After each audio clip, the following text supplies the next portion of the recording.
네, 안녕하세요. 저는 서울시청 서울특별시 도시공간본부 도시공간기획관으로 있는 남정현입니다.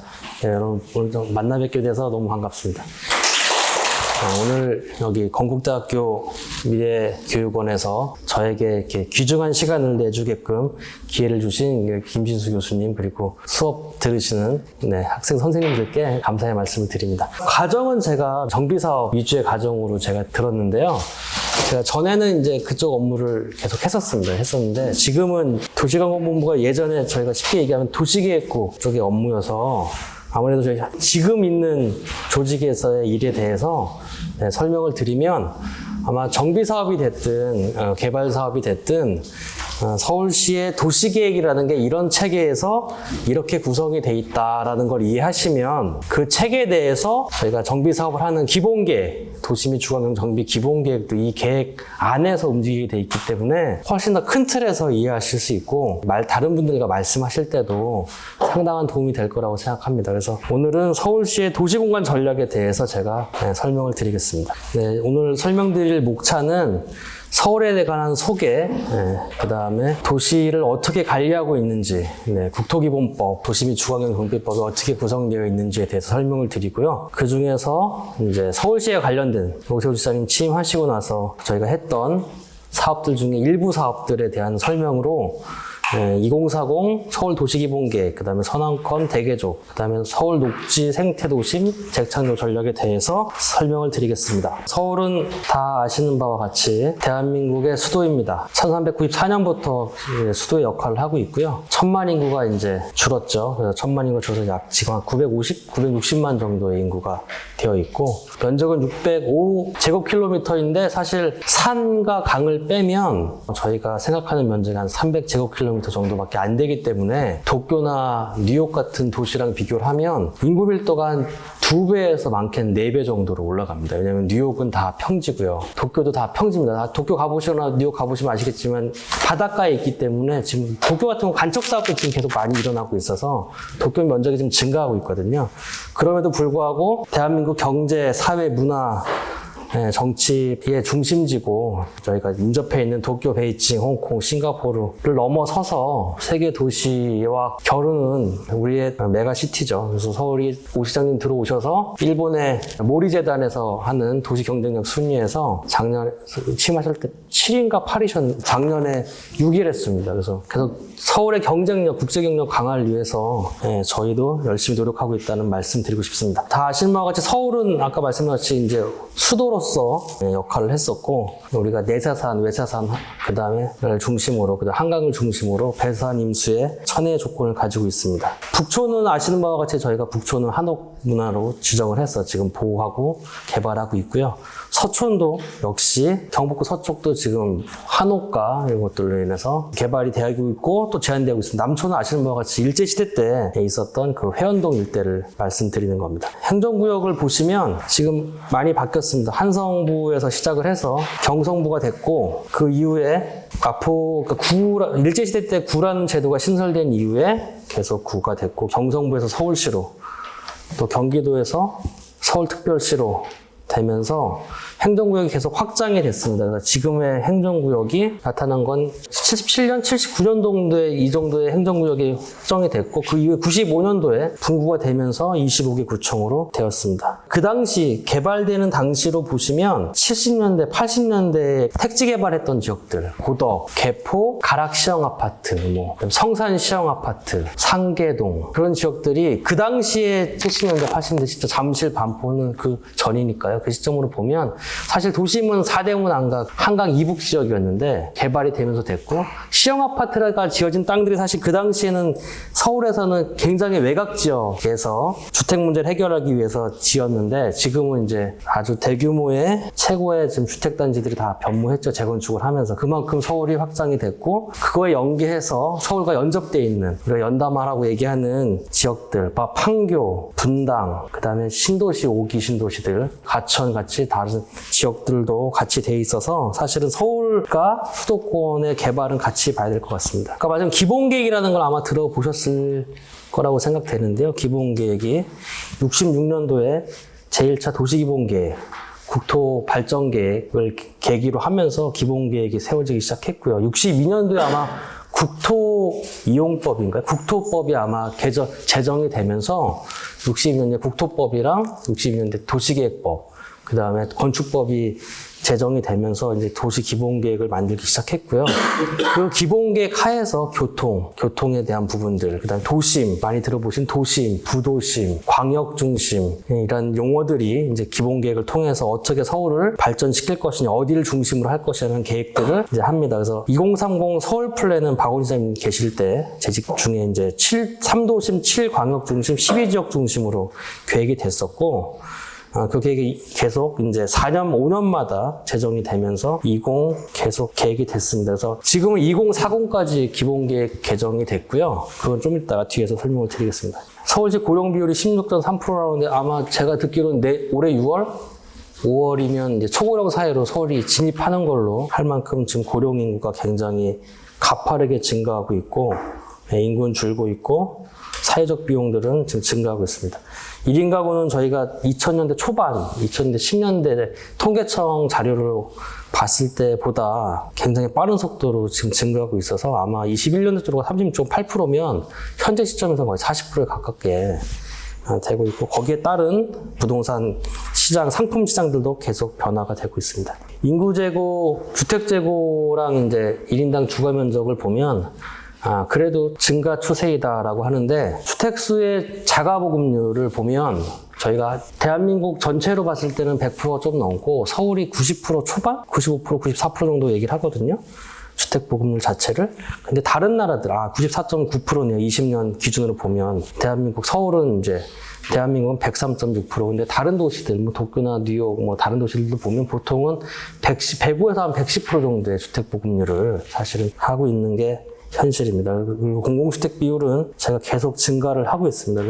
오세훈 지사님 들어오셔서도 계속 요즘에 저희가 서울시에서 정책적으로 하고 있는 미리네 집 같은 경우도 사실 공공임대주택의 한 종류입니다. 그래서 지금 약 10% 정도의 재고를 지금 저희가 하고 있고, 그거는 SH공사에서 관리하고 있는 상황입니다. 산업 경제에 대해서는 뭐 총생산은 계속 증가하고 있으나 지금 성장세가 많이 주춤되어 있는 상태고요. 아무래도 과거, 아까 좀 더 설명드리겠지만 서남권이라고 얘기한 중공업지역, 그리고 산단 같은 지역들의 산업에서 이제 지금은 이제 첨단 산업, 요즘에 얘기하는 AI, IT, 로봇, 바이오 쪽의 첨단 산업들이 많이 되고 있고, 아무래도 인적 자원과 인프라 자체가 훌륭하다 보니까 그쪽 판교로 옛날에 갔던 IT 기업들 다시 강남권으로 다시 회귀하는 현상들이 지금, 그 수요가 굉장히 크고요.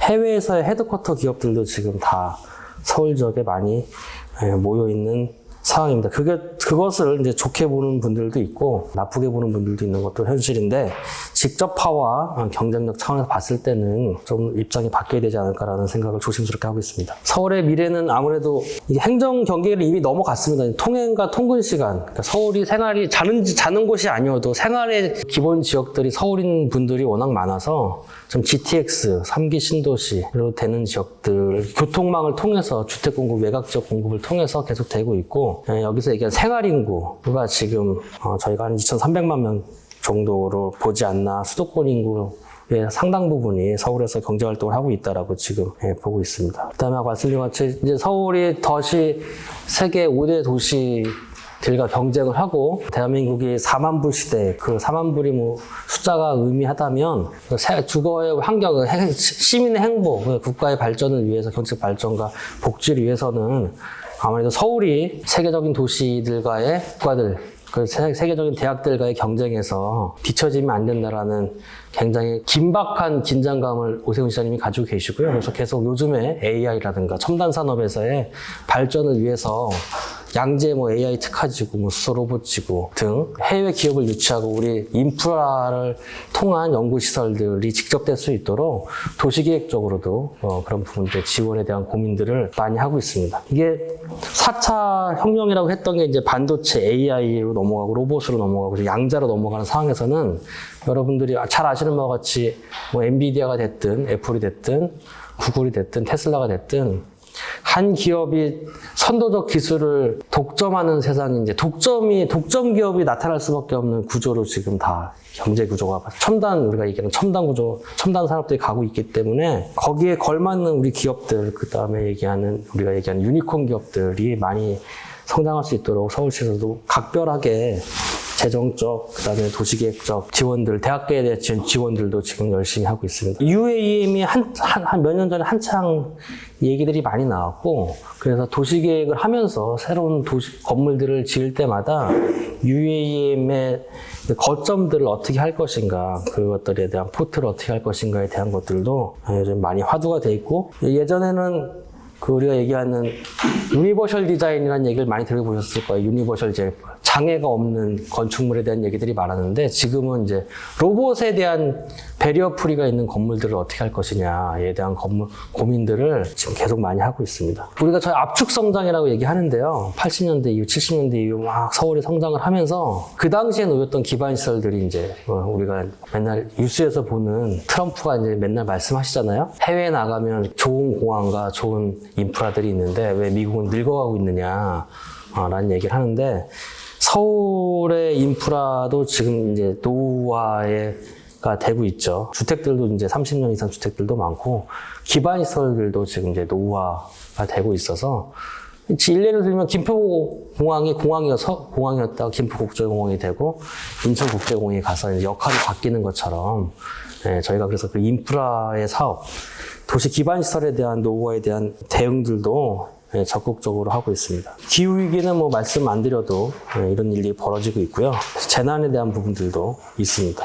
이런 여건 변화 속에서 미래의 서울을 어떻게 우리가 그 비전을 가지고 경쟁력을 유지하고 시민의 삶을 계속 유지할 수 있느냐라는 것들에 대한 도시계획을 하는 게 이제 저희 도시공원본부의 역할입니다. 그래서 도시계획이 뭐냐에 대해서는 잠깐 말씀을 드리면 도시의 사회경제적 관리계획을 말하는 건데요. 그러니까 주거, 상업, 업무, 생산, 휴식 공간을 합리적으로 배치해서 도시생활에 필요한 시설들을 적절히 들어올 수 있게끔 계획을 해서 토지를 경제적이고 효율적이고 이용을 하면 우리가 공공복리에 증진이 된다라는 큰 내용입니다. 그러니까 도시계획의 내용들이 모든 내용들을 다 사실은 경제활동을 하는, 그러니까 토지를 활용하는 내용들을 다 기본적으로 뒷받침하고 있다고 보여지고요. 관련 법들은 아까 말씀드린 것 같이 이렇게 있습니다. 서울시는 특히 이 중에서 저희 본부에서는 국토계획 및 이용에 관한 법률을 담당하고 있고요. 도시 및 주거환경 정비법이나 재정비 촉진법 같은 개발법들은 주택실에서 개발 사업들에 관한 법령들을 관할하고 있습니다. 아마 이 내용은 들어보신 분이 계신가요? 이게 뭐냐면 공간의 위기, 왼쪽에 공간의 위기를 보시면 국토란 부분이 있고 부분 중에 도시란 부분이 있고 그 도시에 개별 건축물이라는 게 있습니다. 그래서 국토기본법에서 국토종합계획, 옛날에 했던 뭐 개발종합계획 같은 거 있잖아요. 박정희 대통령 시작부터 해서 1차 종합계획, 2차 종합계획 같은 게 국토종합계획에 대한 내용이고요. 그 중에 수도권만 따로 수도권 정비계획법이라고 해서 수도권을 과밀하고 되지 않도록 뭐 대학을 신설을 못한다, 학생수 신설이 안 된다, 공장은 몇 제곱미터가 들어올 수 없다, 뭐 이런 규제 위주의 수도권 정비계획을 하는 수도권 정비계획법이 있습니다. 근데 저희가 이제 저희 본부에서 하는 국토계획 및 이용에 관한 법률은 광역도시계획, 도시기본계획, 도시관리계획이 있는데 아마 정비사업에 관심이 있고 혹시 그쪽에 업무를 하신다고 하면 도시관리계획 중에서 이제 우리 지역이 3종 일반 주거지역이냐, 2종 일반 주거지역이냐, 뭐 준주거지역이냐, 여기가 고도지구냐, 그런 얘기 많이 들으시잖아요. 개발 제한 구역이냐라는 부분들이 다 도시관리 계획에 있는 내용들을 가지고 하는 겁니다. 그래서 도시관리 계획에 아까 말씀드린 용도지역, 지구구역, 기반시설, 또 그리고 민간에서 많이 주어진 지구단위 계획을 통해서 특별계획구역을 하겠다라는 것들이 다 도시관리계획에 들어와 있는 거고요. 정비사업을 해서 정비계획을 수립하면 정비계획을 고시합니다. 고시를 하는데 정비계획이 고시가 되면 그것을 지구단위 계획으로 보게끔 국토계획 도시 및 주거정비법에 들어와 있거든요. 그러니까 정비사업의 정비계획도 지구단위 계획과 같은 법령상 위계, 도시관리계획 위계를 가지고 있습니다. 여기까지가 이제 도시계획의 틀이다라고 보시면 되겠고요. 밑에 있는 이제 택지개발 촉진법, 도시민 주거정비법, 소규모 주택정비법, 도시개발법, 도시재정비 촉진법에 의한 특별법으로 이런 사업들을 하는데 여기서 말하는 기본계획과 재생전략계획은 도시기본계획과 관리계획에 준해서 아마 법령상 유계는 도시관리계획의 유계랑 거의 비슷한 유계에 되어 있고 그 내용들은 도시기본계획에 반하면 안 되게 되어 있습니다. 개별법으로는 건축법에 의한 건축허가와 주택법에 의한 사업 승인이 있습니다. 아마 관심 있으신 분 여기 분야는 아마 재개발, 재건축, 소규모 정비사업, 재촉사업이 되시겠죠. 그래서 국토기본법은 국토 및 수도권 발전 등에 대한 기본 방향을 제시하는 겁니다. 그래서 국토종합계획은 국토부에서 국토 전역을 대상으로 장기적인 발전에 대한 종합계획을 수립하는 거고요. 수도권 정비계획은 이것도 국토부 장관이 입안해서 대통령이 승인하는 것으로 서울과 인천, 경기도를 대상으로 하고 있습니다. 그래서 보시면 서울 지역은 분홍색이죠. 네, 과밀 억제 권역으로 되어 있습니다. 방향이 국토계획법에서 만든 그 방향을 가지고 국토기본법에서 만든 걸 가지고 국토계획법, 국토계획 및 이용에 관한 법률에서 광역도시계획, 그다음 광역도시계획은 이제 서울과 인접된 지역들에 대한 교통, 주거, 환경, 경제에 대한 부분들을 다 어떻게 할 것이냐라는 큰 광역적 축을 만들고 여기에 속해 있는 도시들, 서울시 같은 경우는 서울시에서 도시 기본 계획을 만들어서 서울은 어떻게 발전을 시키겠다라고 해서 서울시장이 입안을 하면 국토부 장관이 승인하는 것으로 되어 있고요. 오세훈 시장님이 보궐선거 당선되시고 재선되신 이후에 2023년 1월 5일 날 2040 서울도시 기본 계획이 발표가 됐습니다. 그 발표에 의해서 지금 재건축, 재개발에서 하는 높이 35층, 이제 49층이 되고 하는 룰들을 할 수 있는 건 도시기본계획에서 그 규제들을 다 완화시켰기 때문에 가능한 겁니다. 그 다음에 아까 말씀드린 그 기본계획을 중심으로 도시관리계획을 수립을 하면 가장 쉽게 보여지는 용도지역. 보시면 빨간색은 상업지역이고 빨간색으로 갈수록 밀도가 높아지는 지역이죠. 상업지역, 중공업지역. 그 다음에 노란색 중에 좀 짙은 건 3종. 그냥 노란색은 2종 지역. 푸른색은 녹지 지역으로 보시면 되겠습니다. 이런 것들을 하는 게 되어 있습니다. 관리계획. 국토계획 및 이용에 관한 법률은 총 12장으로 구성이 되는데, 이게 보면은 아마 행위 제한에 대한 부분들, 그 다음에 도시군 관리계획에 대한 부분들은 아마 다 들어보셨을 거고요. 개발행위 허가에 대한 부분들도 이 법을 모태로 해서, 물론 건축법에서 일부를 하고 있습니다만 이 법을 모태로 하고 있고요. 도시계획 시설 사업을 시행할 때도 이 법령에 의해서 사업을 하게 되어 있습니다. 그리고 아마 사업을 하시거나 사시는 지역이 재개발, 재건축 지역이다라고 하시면 밖에서 가장 이제 어떻게 되냐라고 궁금해하시는 도시계획위원회의 근거법이 국토계획 및 이용에 관한 법률인데, 그래서 지방도시계획위원회, 지방도시건축공동위원회가 이 법령에 의해서 위원회가 구성이 되고 이 결정의 효력을 가질 수 있게 되어 있습니다. 토지거래 허가에 대한 부분들도 여기 있고요. 건축을 전공했고 승진해서 여기 공간기획관 오기 전에 사실 전 정비사업 업무를 많이 했어서 사실은 도시계획 분야랑 이제 많이 의견의 충돌이 많았는데, 여기 오면 도시계획적 입장에서 이렇게 업무를 보고는 있습니다. 그래서 아마 이 페이지를 보시면 이게 구청이든 시든 이게 주택부서에서 얘기하는 얘기가 이런 거고 도시계획부서에서 얘기하는 게 입장이 이런 거구나라는 걸 아마 이 한 페이지로 이해가 되실 것 같은데요. 우선 주체를 보면 도시계획과 건축을 비교해보면 도시계획은 기본적으로 공공에 입안하게 되어 있습니다. 공공에 입안하고 공공의 복리와 아까 말씀드린 토지 이용의 효율화를 통해서 자원을 배분하고 그것이 사회 발전과 우리 사회 행복을 하는 거기 때문에 공공에 입안해 제한적으로는 사업자가 입안할 수 있지만 기본적으로 공공에 입안하는 것이다 라고 보시면 되고요. 건축은 사업자가 제한하게 되어 있죠. 이 주체가 이제 틀리다는 부분이고, 용어도 도시계획은 계획을 결정한다라고 하는데 건축은 인가하고 허가한다라는 내용으로 조금 틀립니다. 그리고 도시계획은 재량의가 굉장히 많습니다. 그러니까 결정권자가 어떻게 판단하느냐에 따라서 국토의 계획 및 헌법 내에서 할 수 있는 부분들이 있다고 하면, 건축법은 귀속행위입니다. 그러니까 인가 허가는 사실은 법적 요건에 맞으면 되어 있긴 되어 있습니다. 그래서 관점 자체가 할 수 있는데 꼭 해야 되는 건 아니다라는 게 좀 강하고요. 그건 뭐 서울시나 국토교통부나 다 좀 국토도시 쪽에 있는 이쪽에 더 가깝다라고 보시면 됩니다. 왜냐하면 공공성과 합리성 얘기하는 형평성, 그리고 주변과의 조화가 어떠냐라는 부분들을 더 많이 보는 부분이 도시계획 부분이라고 볼 수 있고요. 건축 부분은 해줘야겠다 하시는데 부청의 주택부서나 주택실, 서울시 주택실에서 얘기를 하면 막 해주려고 하죠. 막 밀어넣으면 예를 들면 뭐 50층을 갖고 왔는데 50층 안 될 것 같아서 그 주택실이나 여기 부청 부서에서는 일단은 부딪혀 보죠.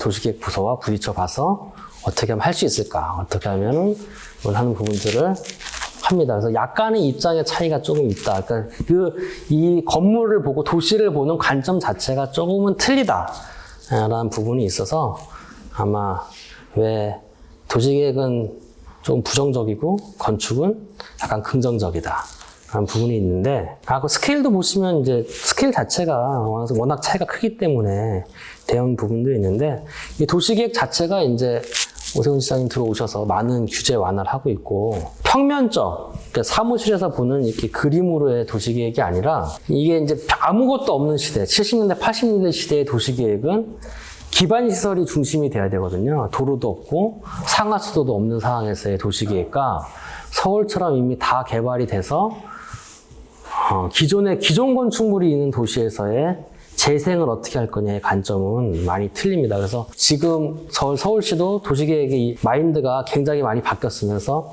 건물이 지어졌을 때 거기에 사는 사람들과 그 건물에서 일어나는 부가가치 활동들이 어떠냐에 따라서 그 건물의 영향이 주변과 어떻게 미치느냐에 대한 건축에 대한 부분들을 많이 반영을 한 도시계획들을 지금 많이 결정하고 있고, 오세훈 시장님 들어오셔서 신통계획 통해서 모아타운 통해서 굉장히 많은 정비 사업들이 과거에 비해서는 이루 말할 수 없을 정도의 속도로 사실은 계획 결정이 되고 있고, 그 계획 결정을 도시계획에서 지금 뒷받침하고 있다라고 지금 보여집니다. 서울의 도시계획 체계는 아까 말씀드린 기본계획, 도시계획 헌장, 도시 기본계획을 통해서 생활권 계획이라는 걸 이제 만드는데요. 생활권 계획은 예를 들면 이런 겁니다. 건대에 있고요.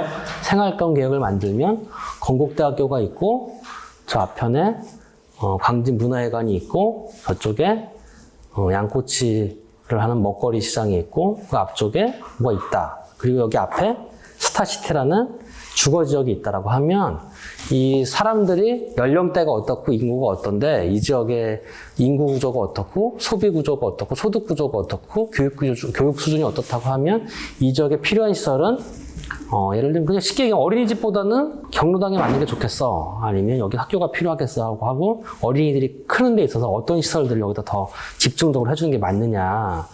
어떤 시설이 필요하다는 것에 대한 생각, 여기서 5분, 우리가 많이 얘기하는 컴팩트 시티, 5분 도시, 15분 도시, 이런 얘기 많이 하는데 해외에서도 그런 일과 내 일상생활과 여가와 교육과 문화들이 이 바운더리에 의해서 어떻게 활동이 가능하느냐라는 것을 도시구조의 인프라를 가지고 앞으로 어떤 시설이 들어왔으면 좋겠다, 어떤 게 더 필요하다, 그런 것들을 이제 계획하는 생활권 계획이고요. 아까 말씀드린 것과 같은 것들은 제가 다 생략을 하겠습니다. 그래서 보면 개별 공간계획이라는 게 있는데, 아까 말씀드린 도시 및 주거환경 정비 기본계획, 중공업지역 종합발전계획, 재생사업 할 때는 도시재생 전략계획, 경관계획. 경관계획도 5만 제곱미터인가요? 몇 층이더라? 35층인가? 몇 층, 20층인가? 이상이면 다 경관계획 하게 돼 있죠. 이건 경관법에서 이제 경관계획을 하게 돼 있고, 공원녹지 기본계획도 공원녹지법에서 하게 돼 있고, 도시철도법에 도시철도 기본계획도 하게 돼 있고, 이런 기본계획들을 개별 공간에서 여기에 상호간으로 하게 돼 있습니다. 그래서 저희가 이거 하면서 이걸 바탕으로 서울에서는 서울도시 기본계획 을 이제 아까 말씀드린 시장님 들어오셔서 바꿨습니다. 과격도시계획은 국토부에서 관역적으로 이제 계획을 하는 건데요. 국토계획법에 의해서 이걸 하게 돼 있습니다.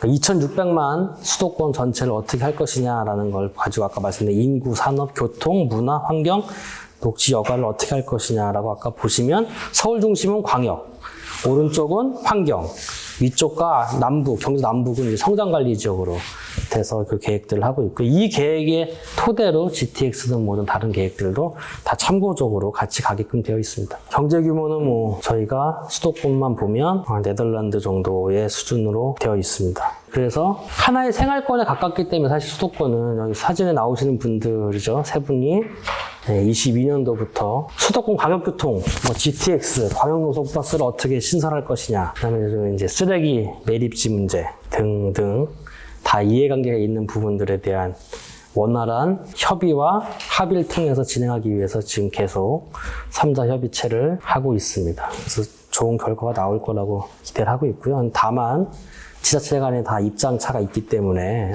쉽지 않은 문제여서 당연히 여기 있는 세 분이 하시겠죠. 이게 실무적으로 하기보다는 큰 차원에서 합의가 되면 할 수 있도록 이런 것들을 하고 있고요. 2040 수도권 광역 도시계획에서도 아까 말씀드린 부분들에 대해서 특히 포스트 팬데믹이나 교통, 환경, 에너지, 글로벌 중심 도시로서의 역할이 뭐냐에 대한 고민들을 많이 하고 있습니다. 대도시권 얘기하는데 사실은 대도시권 이렇게 세계지도 보시면 생각보다 동아시아가 굉장히 많습니다. 동아시아가 많은 건 아무래도 중국이 많이 발전을 했고 마닐라, 호치민, 방콕 되게 많은 도시들이 동아시아에 몰려 있다라고 보시면 되고요. 그게 뭘 의미하느냐? 요즘 많이 얘기하는 세계 경제가 어디로 발전을 하느냐 얘기하면서 요즘 많이 나오는 얘기가 동남아시아를 지금 굉장히 많이 얘기하거든요. 동남아시아에서 다시 경제의 축이 동남아시아로 옮겨지고 있다는 얘기들을 많이 하는데 중국 이후에 지금 보시면 동남아시아 쪽의 도시들이 굉장히 많이 급격하게 성장하는 것도 사실 경제에 연관돼서 되어 있다라고 보시면 될 것 같습니다. GTX 부분에 대해서도 혼잡을 어떻게 할 것이냐라고 보여지고요.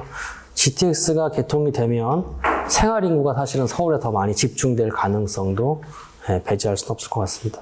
에너지는 제일 많이 쓰고 있고 에너지 소비량의 전국에서 30.4%가 서울에 있다라고 보여집니다. 단일 법인으로 제일 많이 에너지를 쓰는 데가 혹시 어딘지 아신가요? 어딘지 아시나요? 직업군으로 보면 제일 많이 에너지를 쓰는 데는 대학입니다. 대학이 에너지를 제일 많이 쓰고 있고 서울대학이 제일 많이 쓰고 있습니다. 연구를 많이 하니까 24시간 돌아가는 건물들이 많잖아요. 에너지 시설들이 많아서 가장 많이 쓰고 있고 아마 건국대학교도 많이 쓰고 있을 겁니다. 생각보다 대학들이 에너지를 많이 쓰고 있습니다. 그래서 전략계획으로는 총 10가지의 계획, 비전을 핵심 과제를 하고 있는데요. 이것들은 간단히 넘어가고 서울 기본 계획에 대해서 조금 말씀을 더 드리겠습니다.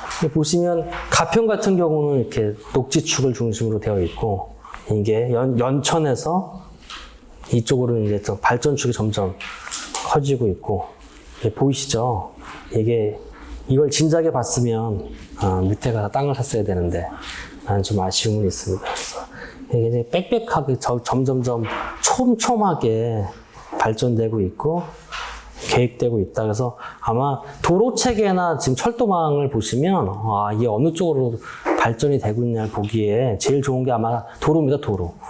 도로를 보시면 대한민국 수도권 지역, 수도권뿐만 아니라 대한민국에서 도로 인프라, 특히 고속도로 인프라는 산업도로까지 포함을 한다고 하면 더 이렇게 도로를 이렇게 해야 될 곳이 있을까 싶을 정도로 굉장히 많은 도로들이 촘촘하게 지금 계속 되어 있고 이제는 철도의 시대, 철도에 대한 인프라 부분도 계속 많이 하고 있는데 다만 지방 같은 경우는 지금 윤석열 정부 탄핵이 되시긴 했지만 윤석열 정부가 들어서서 예전에 이제 노무현 정부 때부터 지방위원회 이렇게 지방 분권, 지방자치를 많이 강조하셨는데 윤석열 정부 들어서 이렇게 지방시대라는 얘기를 많이 했었죠. 지방시대가 돼서 되느냐 하는데 거기 그쪽 지역들은 인구 소멸의 문제가 더 심각한 문제가 있어서 사실 인프라를 막 이렇게 하기에는 수익성 자체라고 해야 되나 PI가 어렵게 나오기가 어려운 구조로 되어 있는 것도 현실입니다. 그래서 중심적인 거점을 해서 그 거점을 중심으로 축을 가지고 계속 발전할 수 있게끔 되어 있는 부분이고요. 아시는 바와 같이 휴전선 부분으로 이렇게 다 끊겨 있죠. 이게 2020년이랑 2040년을 봤을 때 이게 조금 달라지는 부분들. 우리 지금 이걸 보시면 서울을 중심으로 남양주, 안 보이던 하남, 포천 이런 지역들이 이제 더 많이 보이는 거죠.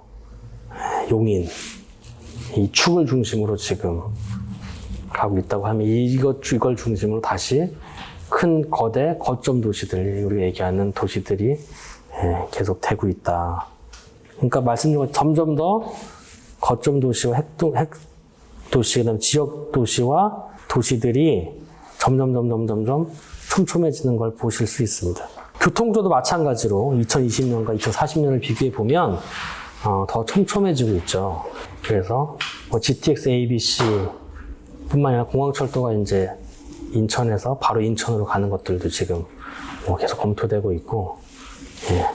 계속 얘기했던 러시아와 중국을 어떻게 연결할 것이냐라는 부분들도 예, 더 구체적으로 2040 관역도시계획 아닙니다. 이건 아닌데 이런 식으로 검토가 되고 있습니다. 네, 그래서 저희가 하는 건 서울시에서 한 건 서울시 도시기본계획을 보시면 예, 법정계획이고 서울시 도시계획에서의 가장 최상위 계획입니다. 그래서 앞으로 20년이 어떻게 될 것이냐, 우리 사회의 우리 미래를, 서울의 미래를 어떻게 볼 것이냐라는 부분으로 비전을 제시하는데요.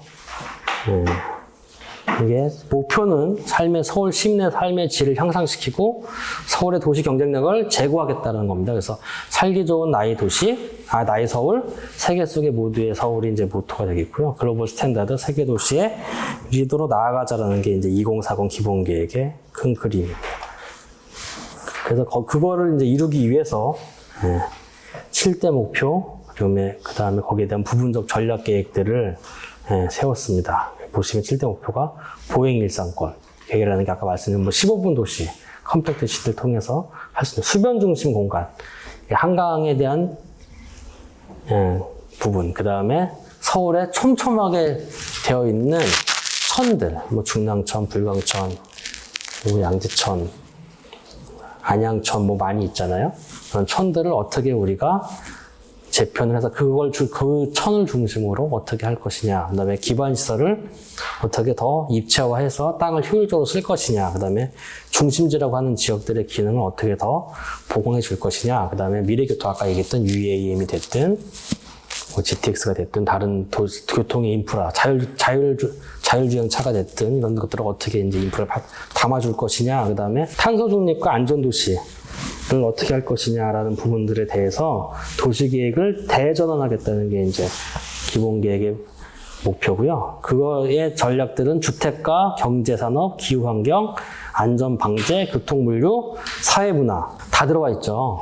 그래서 그렇다고 해서 뭐 도시공간본부가 다 하는 건 아닙니다. 그러니까 이걸 큰 계획들의 비전을 만들 때 이거와 관련되어 있는 다른 부처들과 전문가들과 다 논의를 통해서 발전상을 제시를 하는 겁니다. 그래서 공간도 이제 중심, 산업경제축, 광역교통축, 공원녹지축을 크게 보고, 토지 이용도 보존할 지역과 개발할 수 있는 가용지, 그 다음에 기성시가지를 어떻게 할 것이냐, 그 수단으로 도시관리는 어떻게 할 것이냐라는 부분들이고요.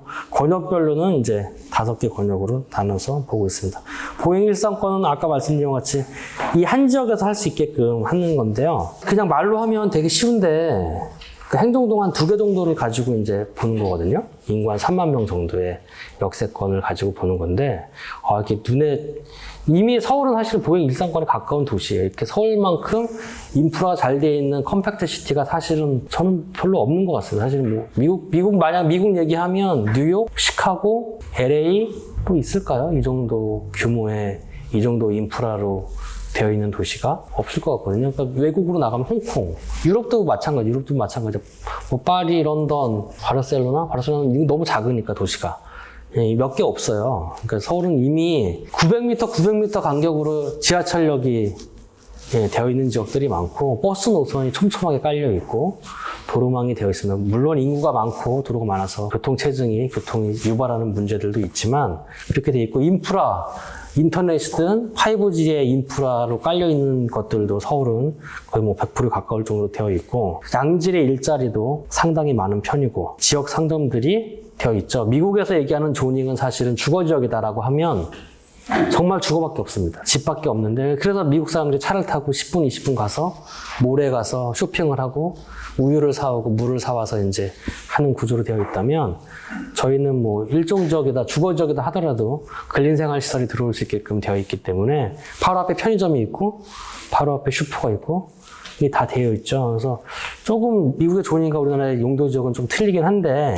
이런 부분들이 있는, 다만 우리가 갖고 있는 아까 얘기했던 수변 지역이라든가 녹지가 좀 부족한 부분들도 있긴 한데, 그런 부분들을 잘 이용하는 게 어떻게 이용할 수 있게끔 엮어주느냐 하는 부분이어서 저희가 이제 기본 계획 시범 사업을 하려고 아마 올해 이번 달에 8개 지역 선정을 해서 이 기본 계획을 좀 다시 이제 이 보행 일상권에 대한 계획들을 다시 만들어 보면 더 눈에 여러분들이 보시기에 좀 더 눈에 잡히지 않을까 하는 생각이 듭니다. 근데 이제 수변 중심인데요. 저희가 복개를 많이 해서 다 도로로 사용하고 있어서 사실은 이 천혜의 조건들이 사실은 잘 안 보이죠. 그러니까 한강은 뭐 어디 세계 이런 지역이 없죠. 도시를 중심으로 가르는 이런 한강 같은 강을 갖고 있는 나라가 뉴욕 맨하튼에 있는 허드슨 강 정도 유심이나 뭐 폭을 본다고 하면 정말 큰 자산이거든요. 서울에. 그것들을 어떻게 할 것이냐, 그 다음에 지천이라고 하는, 그 다음에 지류라고 하는 지역들을 어떻게 할 것이냐고 해서 이것도 한 30개 곳 이상을 지금 서울에서 하고 있고, 신림 지역 천을 지금 한번 시범적으로 불광천, 홍제천, 몇 군데 네? 양재천, 안양천인가요? 그쪽 지역이 지금 해서 하고 있습니다.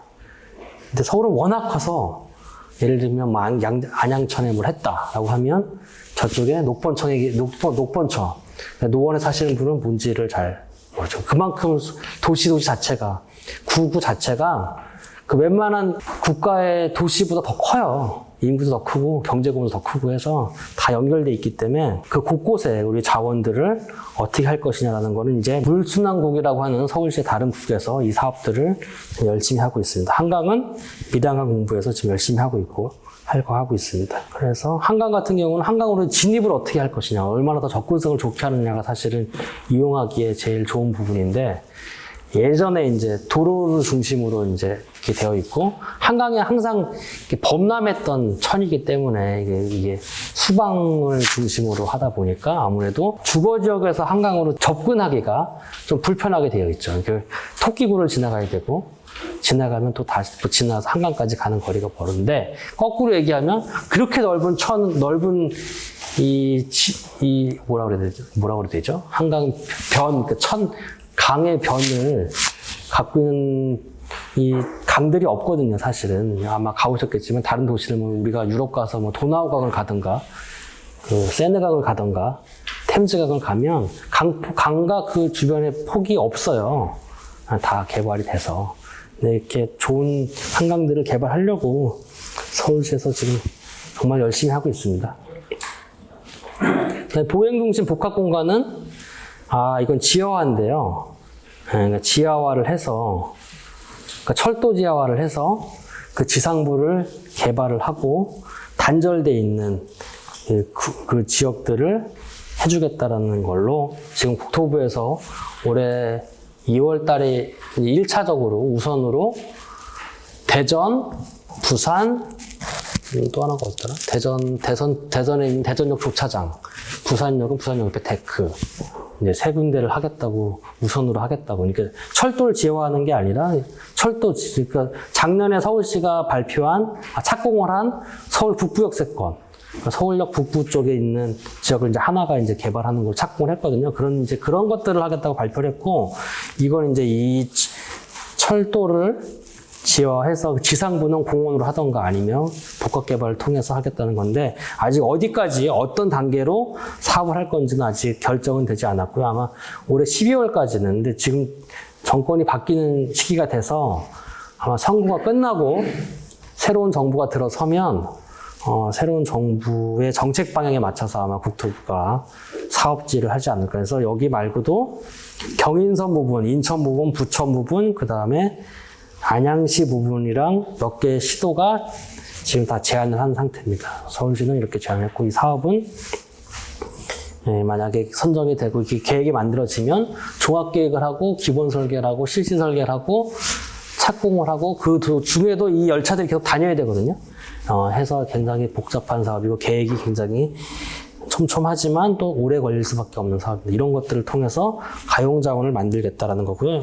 예로 들면 경부 간선도로라고 하는 부분들 지금 지상은 그 간선도로를 지하화해서 이 부분을 공원을 만들고 시설들을 하겠다라는 계획들을 하잖아요. 그게 10년, 20년 전에 했던 얘기인데 이게 말이 되겠어?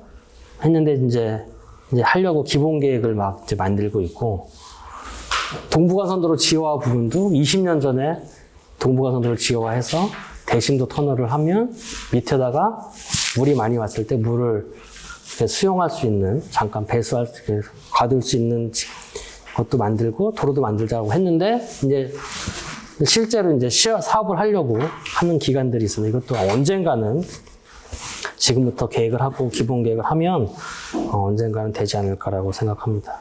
시간은 되게 조금, 그러니까 기본 계획이라는 게 시간, 긴 시간을 두고 서울이 어떻게, 공간이 어떻게 바뀔 거라는 것을 계획하는 거다라고 보시면, 이게 아마 보시면 되게 좋을 것 같고요.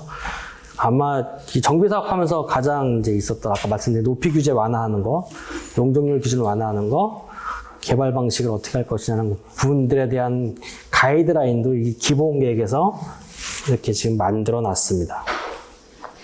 그래서 지금은 정비를 활성화하는 방향으로 기본 계획이 만들어져 있다고 보시면 되고요. 미래교통수단도 어떻게 우리가 담아줄 것이냐, 도시에서 그 인프라를 어떻게 할 것이냐는 부분들에 대한 계획들을 제안을 했고, 그분들의 그 기본 계획에 따라서 지금 가고 있고요. 안전은 뭐 아무리 얘기해도 부족한 부분이 없는 부분이어서 안전도시를 할 수 있도록 어떻게 할 것이냐라는 것들을 기본 계획에서 다시 기울기를 대응하고 제2안전한 도시를 만들겠다고 하고 있습니다. 이것들을 가지고 과거에 비해서 보면 몇 층이야 라고 하는 경직성을 이제 우리가 2040 도시기본계획 하면서 오세훈 시장님 들어오셔서 하면서 바뀌었다. 그래서 지금은 아까 말씀드린 바와 같이 제가 도시공간본부에 있어서 그런 게 아니라 과거에 비해서 굉장히 유연하고 굉장히 긍정적이고 이게 변화가 되는, 도시가 변화가 되는 상을 할 수 있도록 적극적으로 지원하고 있다는 말씀을 제가 자신 있게 드릴 수 있을 것 같습니다. 그래서 아까 2030과 2040의 기본 계획에 대한 부분들을 보시면 층수에 대한 부분들, 높이에 대한 부분들이 상당히 유연하게 적용할 수 있도록 바뀌었다라고 보시면 될 것 같습니다. 그래서 7대 목표를 보시면 이렇게 되어 있고, 관련 실곡들은 지금 표와 같습니다.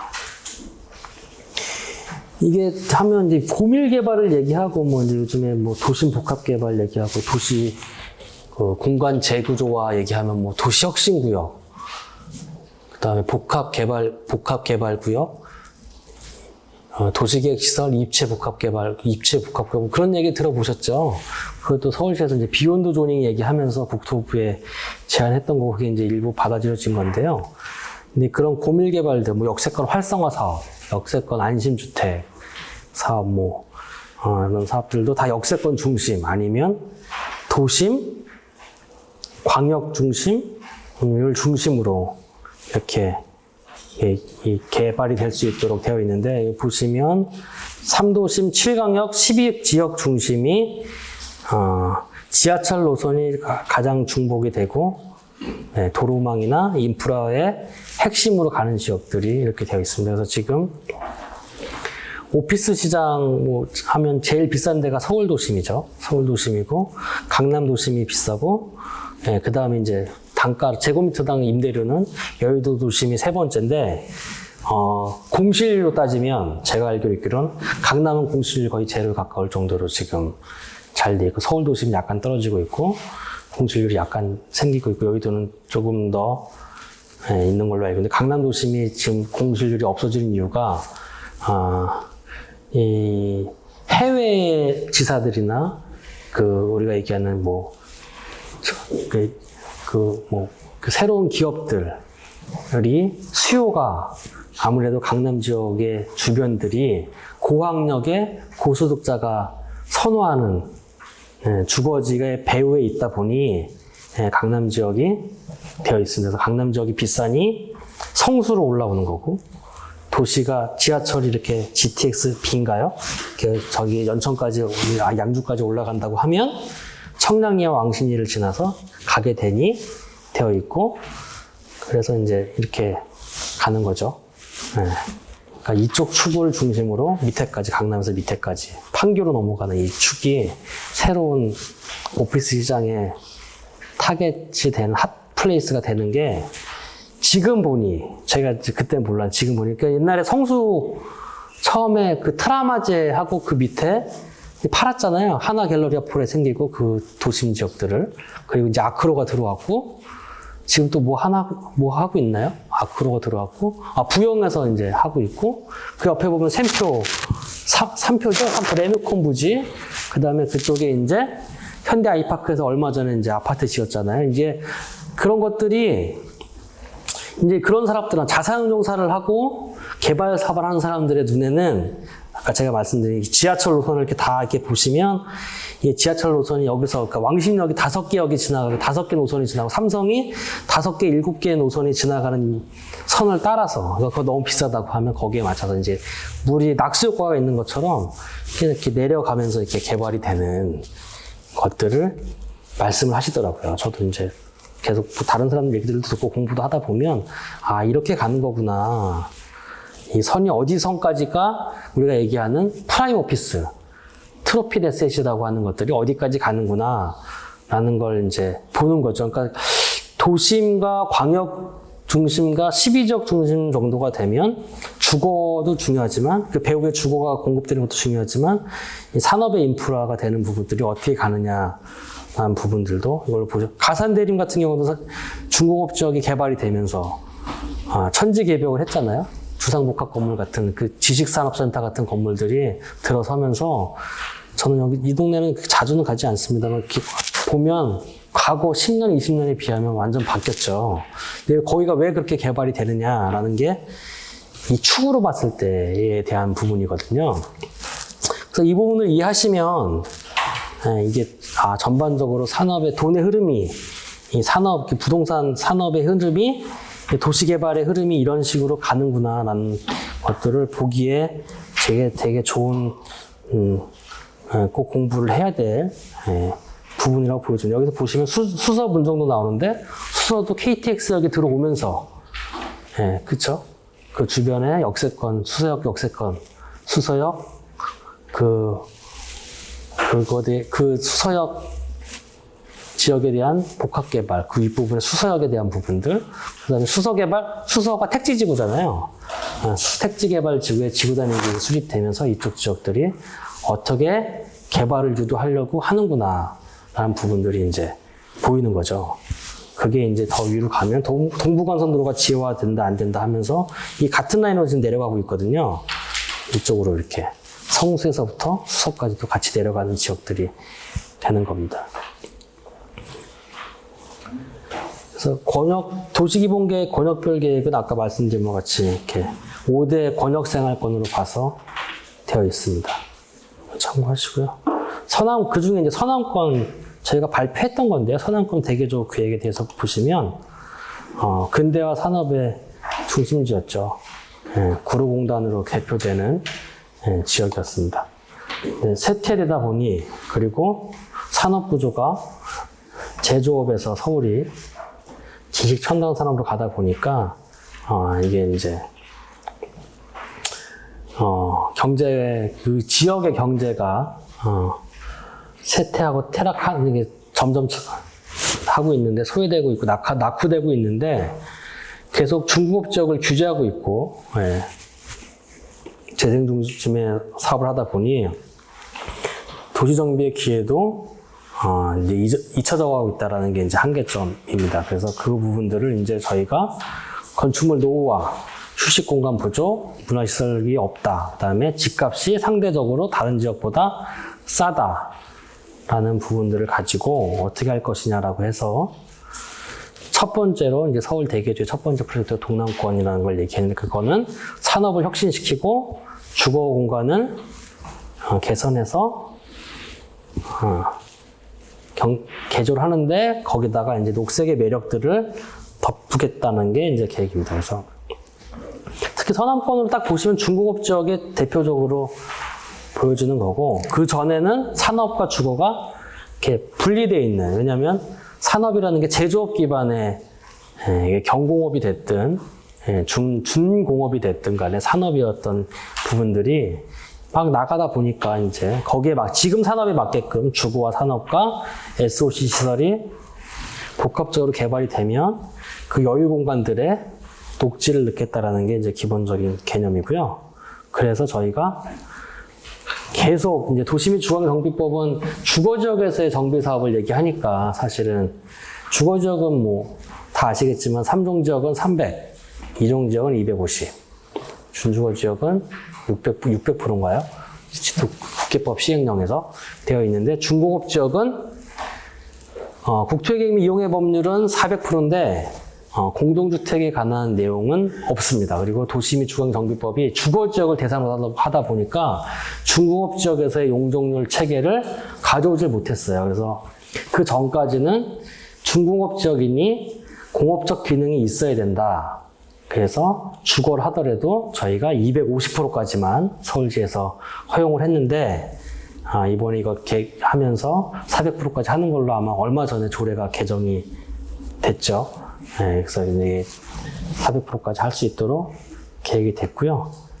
여기 있는 여의도 시범은 사실은 중공업 지역이랑 상관이 없고 여기는 아시는 바와 같이 금융지구와 그 옆에 있는 여의도 지역에서의 계획이 여기는 원래 준주거 지역 아니면 3종 지역에서 상업 준주거까지 가는 걸로 다 계획이 됐습니다.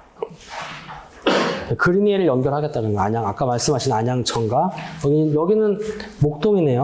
목동 그린웨이를 이렇게 해서 해주겠다. 목동은 네 그렇습니다. 그래 이런 것들을 가지고 그러니까 서남권에서 지금 가장 저희가 한 거는 중공업 지역에서 개발할 수 있게끔 가능성을 열어주겠다라는 거고요.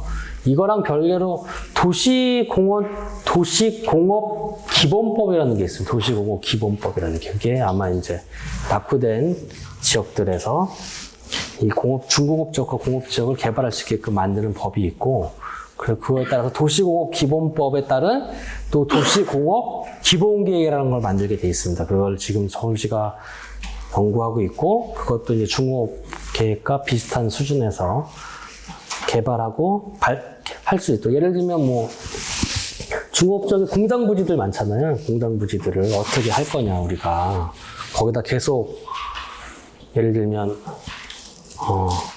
CJ가 아마 제1재단 옛날 제1재단 건물이 아마 그쪽에 있을 거예요. 그럼 그걸 계속 우리가 계속 거기서 설탕을 제조하게끔 아니면은 식품을 제조하게끔 할 수 있느냐. 이미 다 나갔죠, 공장들은. 다 지방으로 다 우리가, 뭐 지방이라는 표현이 좀 그렇지만 수도권 외 지역으로 지금 다 나갔습니다. 그럼 그 지역들을 어떻게 놔둘 거냐, 어떻게 개발할 거냐에 대한 유도들을 하는 계획들이 이제 아까 말씀드린 도시공업 기본법이라든가 이 중공업 기본계획에서 할 수 있게끔 열어주는 걸 하고 있고, 그것들이 사전협상을 통한 방법이든 아니면 아까 했던 도시개발법에 의한 방법이든 해서 하는 방법들을 하고 있습니다. 또 하나는 서울 녹지 생태도심 전략인데 쉽게 얘기하면 세운지구입니다. 세운지구.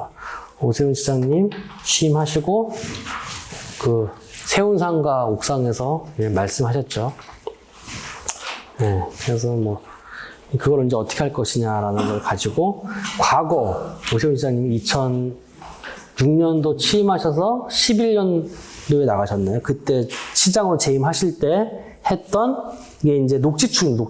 이게 녹지축의 개념을 그 당시에 했던 녹지축의 개념을 더 확장한 개념인데요. 녹지 생태도심이라는 게 그때도 이제 종묘 앞으로 해서 세운상가부터 해서 이제 또 남산까지 종묘 남산까지 녹지축을 만들겠다는 게 그 당시 10년, 20년 전 계획이라고 하면 그걸 더 업그레이드해서 여기 뭐 나와 있는 세운뿐만이 아니라 다른 지역들도 녹지를 축을 만들어주겠다. 도심에서 녹지축을 만들어주겠다. 그거를 하려다 보니 이제 높이에 대한 부분들은 과거보다 더 유연하게 해주겠다라는 게 이제 계획입니다. 그래서 점점의 개념이 아니라 선적 개념을 통해서 강이 흐르듯 녹지도 흐르게끔 하겠다는 거고요.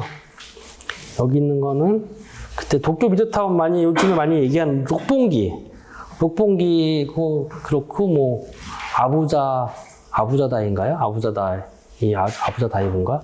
그거 그렇고 이제 모리에서 많이 하는 개발들 그 미드타운 계획이나 이런 데들 보면 뭐 굉장히 큰 블록의 매스가 50층, 60층, 70층까지 올라가고 그 밑에는 이제 공원이 되는 계획들이 있는데 그런 것들을 저희가 서울에서도 해보겠다는 거고 지금 먼저 하고 있는 데가 세운 그 다음에 또 하나 하고 있는 데가 중앙일보 4호 서성문에 있는 그 호화마트홀이 있는 건물들이 지금 다 철거가 됐습니다. 그래서 그쪽들이 개발이 되면 아마 그쪽 앞으로도 녹지 축이 생성될 것 같습니다. 보시는 바와 같이 녹지의 상황이 녹지율이 다음과 같습니다. 서울은 사실 녹지율이 전체적으로 보면 조금 높은데 높은 이유가 다 산이죠. 북한산, 관악산, 아차산, 용마산 여기 그런 산들 때문에 녹지율이 높은데 도심에서의 사실 녹지율은 그렇게 높지 않습니다. 그 녹지 생태 도심을 재창조하겠다라는 게 이제 계획이고 그 계획을 통해서 녹지 도심을 만들면 인센티브를 통해서 용적률과 높이를 그만큼 더 할 수 있게끔 인센티브를 주겠다라고 하는 계획들입니다. 그래서 아까 말씀드린 같이 융복합 개발을 하겠다라는 거고요. 좀 서울의 개발이 좀 경직돼 있죠. 혹시 도쿄 가보셨으면 도쿄역 중앙 앞에 보시면 도쿄역을 그 높이를 중심으로 그 주변의 빌딩들이 60층, 70층짜리 빌딩들이 있는데 그 도쿄역의 높이만큼은 도쿄역과 비슷한 우리가 얘기하는 인면을 가지고 있습니다. 그래서 아이뷰에서 봤을 때는 하늘을 안고 아이뷰에서 봤을 때는 그 도쿄역과 비슷한 석조라든가 그 디자인이 그대로 하단부에 반영이 돼 있어요. 그리고 그 위로는 다시 현대적 건물, 포스트 모더니즘 같은 건물들이 올라가게 되어 있는데 이제 저희는 100m까지는 절대 문화재 보호구역이고 100m서부터는 몇 미터죠? 7m인가요? 죄송합니다. 기억이 정확하게 그걸 띄고 안각 규정이라고 해서 27도로 높이를 이제 못 올라가게끔 만들어져 있는 이게 이제 일본과 우리나라 좀 틀린 점이고 더구나 뉴욕이랑 이런 부분장도 틀린 부분입니다. 여기는 세운 지구를 만들었을 때 되겠다고 보여지는 겁니다. 그 다음에 높이의 규제 완화는 말씀드린 것 같이 되어 있고, 저희가 고도지구도 고도지구 지정 이후 처음으로 작년인가요? 죄송합니다. 작년인가요? 작년에 북한산 고도지구도 정비 사업을 하면 45m까지 완화할 수 있도록, 20m를 45m까지 완화할 수 있도록 완화했고, 몇몇 지역들은 규제를 굉장히 완화했습니다. 그래서 그건 사실은 처음이거든요. 고도지구를 건들면 사실은 많은 재산권에 대한 부분들을 제약되어 있고 거기에 따른 공익적 가치도 많기 때문에 정말 큰 결심을 해서 북한산 지역의 고도지구가 많이 완화가 돼서 그쪽에서의 사업들도 지금 몇몇 지역들은 잘 이루어지고 있습니다. 도심부 높이인데요. 한번 참고해 보시고요. 높은 건물들이 별로 없죠. 일률적으로 과거에 70m, 역사도심, 그러니까 사대문 안은 70m, 90m. 특히 여기, 얼마 전에 테헤란로 지구다니기 하면서 테헤란로가 과거에 제가 죄송합니다. 정확히 기억이 안 나는데 예를 들면 100m였다. 라고 하면 테헤란로 가보시면 높이 건물 앞에 있는 건물들이 다 똑같은 높이로 이렇게 포스트코 타워랑 몇 개 건물 빼고는 그 다음에 말 많았던 어디죠?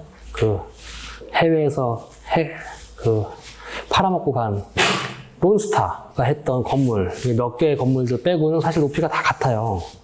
그게 사실은 그 높이 지구 단위 계획을 하면서 높이를 몇 미터로 딱 잘라놨기 때문인데 요번에 올해 저희가 테헤란로 지구 단위 계획을 다시 재정비할 때는 높이를 훨씬 더 많이 풀었습니다. 훨씬 더 많이 풀고 일반 상업지역, 중심 상업지역까지 갈 수 있도록 완화를 해서 아마 이제 디자인적으로 개탁인 건물보다는 다른 건물들이 들어설 수 있도록 유연한 도시 계획을 하고 있다라고 생각됩니다. 이건 녹지 생태 도심은 참고하시면 되고요. 이런 식으로 인센티브를 줄 수 있도록 하는 거고, 도쿄 가보시면 우리나라랑 특이한 것 중에 하나가 지하철역에서 건물로 바로 연결이 되는 지역들이 참 많죠. 가보셨죠? 도쿄. 네, 이게 많고, 또 하나 특이한 게 뭐냐면 환승이 안 돼요. 저는 사실 일본을 별로 안 좋아해서, 안 좋아한 게 일본을 그렇게 싫어한다는 게 아니라 요즘에 일본어 공부를 하거든요. 하루에 10분, 20분씩 듀오링고 가지고 하는데, 일본을 안 갔던 이유가, 전 재작년에 처음 가봤는데 안 갔던 이유가 가까워서 나중에 가면 되지 뭐 그렇게 가까운 데를 가냐 젊어서 해서 안 갔는데, 제가 도쿄를 가고 깜짝 놀랐습니다. 가보신 분은 아시겠지만, 그 인프라의 수준이나 그 도시계획의 수준이, 여기 선진국이구나. 그 표지판의 그 표시와 정비되어 있는 부분들, 그 다음에 이런 부분들이, 선진국이구나라는 느낌이 들어요. 그러니까, 거길 갔다가 타이페이를 가면, 여긴 컨츄리구나라는 느낌이 들고, 여긴 도시라는 느낌이 드는데, 특이한 것 중에 하나가 지하철에서 건물로 다 연결이 됩니다. 도쿄는. 도쿄 지하철은. 그리고 환승이 안 돼요. 왜 그러냐면, 도쿄 지하철이, 처음에 저희도 막 이걸 하고, 과거부터, 우리나라 건물도 지구단위 계획을 할 때, 건물에서 지하철로 연결됐으면 좋겠다. 왜 우리 서울은 못하지? 또 잘 돼 있는 게 뭐냐면, 건물과 건물에 브릿지 연결이 참 잘 돼 있어요. 홍콩도 그렇고, 도쿄도 그렇고, 잘 돼 있거든요. 이거 참 이랬으면 좋겠네. 왜 못하냐라고 생각들이 드는데, 제가 재작년에 가면서 공부를 좀 해보니까, 도쿄는 지하철이 민간 회사가 하고 있거든요. 민간 회사들이 이제 하니까 환승이 안 되는 거예요. 회사가 틀려서. JR선이나 JK선이나 막 있다고 하면 회사가 틀리기 때문에 환승이 안 돼요. 회사가 틀린데 환승해 줄 리가 없죠. 그리고 시부야역이다, 뭐 신주쿠역이다, 뭐 어디 무슨 역이다라고 하면 그 역사를 개발하는 철도 회사가 있고 그 철도 회사 그 주변 땅을 다 갖고 있습니다. 그래서 철도 역사가 그 사업을 하는 만큼 개발을 통해서 그 철도 사업을 할 수 있게끔 많은 혜택들을 줘서 내 지하철역에 내 건물을 지으니 당연히 건물 안으로 사람이 들어와야 지하상가도 장사 잘 될 거 아니에요? 그래서 이게 다 이렇게 잘 되게끔 한 구조적인 원인이 거기 있더라고요. 제가 처음엔 일본 사람은 대단하다. 어떻게 남의 자기 땅에다 1층에다가 지하철 출입구를 막 내주지? 근데 그 사람들이 착해서 그런 게 아니라 그 건물 가치를 올리려다 보니까 이제 그렇게 한 부분들이 있어서 저희는 그게 안 되니까 인센티브를 통해서 진입로나 건물 쪽으로 유입하려고 많이 하고 있고, 해외에 교류가 많다 보니까 우리나라 사람들도 건물주들도 그런 거에 대한 이제 개념들이 많이 들어와서 대규모 건물을 하면 지하 출입구를 안으로 끌어들이려고. 그럼 지하가 자연스럽게 활성화가 되거든요. 그런 게 있었다라는 것들을 알고 계시겠지만 잠깐 말씀을 드렸습니다. 서울 도심은 말씀드린 바와 같이 이렇게 되어 있고, 서울 도심은 종묘, 덕수궁, 경희궁, 경복궁, 창덕궁이 저희의 정말 중요한 자산이죠. 문화적 자산이고 자랑입니다. 근데 그것으로 인해서 사실 주변 지역들이 좀 개발하는데 좀 규제의 영향을 받고 있는 것도 사실이어서 좀 합리적으로 국가개선청이랑 잘 협의를 해서 해야 되는데 그 생각보다 쉽지는 않습니다. 열심히 노력하고 있습니다. 이거는 막 아까 보신 바와 같은 도시들이고요. 적극적으로 하면 될 거다라는 부분이고, 그래서 입체 녹화, 벽면 녹화, 공개 공지들을 해보려고 여기 도심 옛날 재개발 사업에서 기본 계획을 통해서 많은 부분들을 반영하고 있습니다. 축들을 만들려고 하고 있고요. 그래서 15% 이상의 도심에서의 녹지 공간, 녹지 생태 공간을 만들어 보겠다라는 게 저희 서울시의 전략입니다. 네, 여기까지 말씀을 드렸고요. 앞으로 하시는 일이 잘 되고 건강하시기를 제가 기원 드리겠습니다. 네, 오늘 고맙습니다.